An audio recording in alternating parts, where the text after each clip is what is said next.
keep seeing everywhere everybody asking people to apologize for white privilege. Can we talk about this? How do you apologize for the color of your skin? That's like asking me to apologize for the fact that I'm Italian, or ask me to apologize for the fact that I'm a woman. I didn't have a choice. When we don't have a choice in something, I can't apologize for that. That's like asking a turtle to apologize for being a turtle. That's like asking me to apologize for being a woman. I didn't have a choice. Here's what we do have a choice. We have a choice as to whether or not we are ignorant. We have a choice as to whether or not we are rude. We have a choice as to whether or not we are understanding, compassionate, empathetic. And we have a choice whether or not to act like a freaking human being. Those are the choices that we have. I can apologize for mistakes. I can apologize for being young and dumb. I can apologize for being old and ignorant. But I can't apologize for the color of my skin. So stop. I can't make up for mistakes that my forefathers made, that my ancestors made. I can't make up for that. It's not my job to make up for that. Here's what it is my job to do. It is my job to be the best human being I can be. And it's my job to make sure that I treat others like human beings. At the end of the day, it doesn't matter what the covering looks like, because we all bleed red and we all put our pants on the same way. So I'm not going to give you reparations because I'm not the one that enslaved. I'm not going to give you reparations because I didn't take your land. I didn't do that. And I'm not trying to be mean here. I want you to understand that you're asking for something that is impossible. The only thing that we can do now is move from here forward. That's it.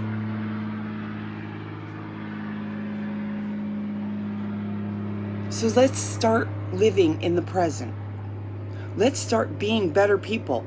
Let's start treating each other like human beings, and let's start being human. Without color, without race, without religion. We are making a huge mistake here. I'm sitting here watching all of these. Stop with the Confederate flag. Stop with this monument. Tear this monument down. We don't want to see. You do understand that if we try to bury our history, we are destined to repeat it. If we try to hide it, if we try to pretend like it doesn't exist, we're destined to repeat it. Our monuments and flags and art serve as a reminder. It's not meant to make you feel good. It's not meant to make you happy. It's meant to make you think and feel. The Holocaust Museum isn't there to make anybody feel good. And if you think it is, you better check yourself. It's meant to remind us that a monster crucified, murdered thousands of Jews in persecution. That's what it's meant to remind us of. So that we never go back to that. So that we recognize a monster when we see one. Art is meant to make us think and feel. Sometimes it might make us feel good. But most of the time it makes us think.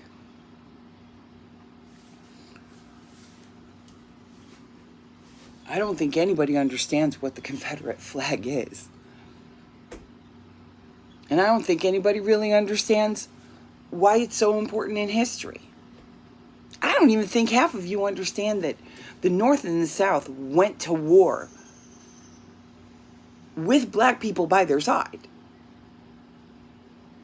And that it wasn't just about slavery. It was about oppression. It was about taxation without representation. It was about a government that they felt was being tyrannical by telling them what to do. And that's not what our government's supposed to be. Not supposed to tell us what to do. The Constitution tells us what our freedoms are, and laws are supposed to be built around that Constitution. So stop trying to eradicate and erase our history, because we will repeat it. These serve as reminders. And the last thing is, stop being so goddamn sensitive. What is wrong with you?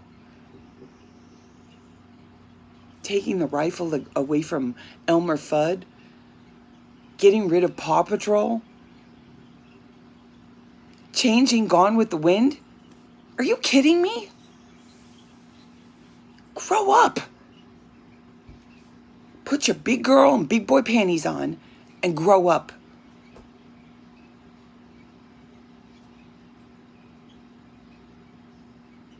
Once again, the ridiculousness, it's got to stop. And it starts with each of us growing up.